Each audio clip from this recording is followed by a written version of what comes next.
নিয়মিত প্রতিদিন খাওয়া হয় তাহলে আমাদের শরীরে ওষুধগুলো বেশিরভাগ ওষুধটা জমতে থাকে এবং জমে জমে সেটা কিডনিতে গিয়ে ইফেক্ট করে।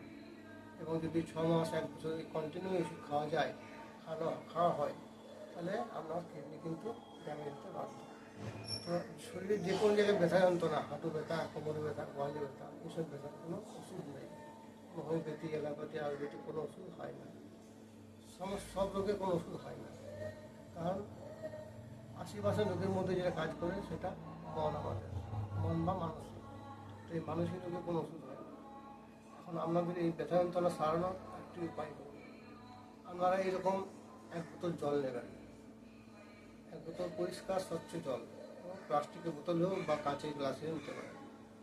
এবার এই জলটির দিকে আমরা কিছুক্ষণ তাকিয়ে থাকবো, কিছুক্ষণ ধরে এক নাগাড় জলটির দিকে তাকিয়ে থাকবেন এবং মনে মনে বলবেন, হে ইউনিভার্স, হে বিশ্বপিতা, তুমি আমাদের সব। আমি জীবনে যা কিছু ভালো পেয়েছি সবই তোমার জন্য। আমার শরীরের এই জায়গায় ব্যথা আছে, ধরুন কোমরে ব্যথা, গোড়ালি ব্যথা বা যেখানে আপনার ব্যথা আছে সেই ব্যথাটাকে আপনি বলুন মনে মনে বা মনে মনে ভাবুন জলটাকে। এবার বলতে থাকুন, ভাবতে থাকুন যে আমার এই শরীরের এই অংশের ব্যথা খুব শীঘ্রই সেরে যাওয়ার জন্য তোমাকে অশেষ ধন্যবাদ। এই বিশ্বপিতা, এই জল পান করে আমার শরীরের এই অংশের ব্যথা সেরে যাওয়ার জন্য তোমাকে অশেষ ধন্যবাদ। ঠিক এইভাবে 1 থেকে 2 মিনিট তাকিয়ে মনে মনে বারবার বলবেন, মুখে বলবেন বা মনে মনে বলবেন, বারবার একই কথা বলবেন।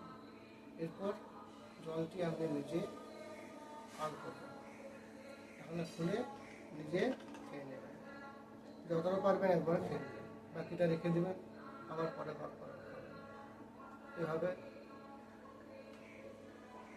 আপনি জলটি পান করুন, কিছুক্ষণ পর দেখবেন আমার শরীরে একটু আরাম পাবেন। শরীরে যে অংশে ব্যথা ছিল সেই ব্যথা অনেকটা কমে গেছে। এইভাবে বারবার যদি আপনি জলটা পান করেন দেখবেন আপনার শরীরের ব্যথা যন্ত্রণা খুব শীঘ্রই সেরে গেছে, আপনাকে দীর্ঘদিন ওষুধ খেতে হবে। এই চ্যানেলটি ভালো লাগলে লাইক করবেন, কমেন্ট করবেন, বন্ধুবান্ধব শেয়ার করবেন এবং একটি করে সাবস্ক্রাইব করবেন। এই প্রক্রিয়াটি আপনারা করে দেখুন, অবশ্যই 100% উপকৃত হবে। আমি আমার চ্যানেলটিকে সাবস্ক্রাইব করে দেবেন এবং পাশে থাকা বেল আইকনটি ক্লিক করে দেবেন।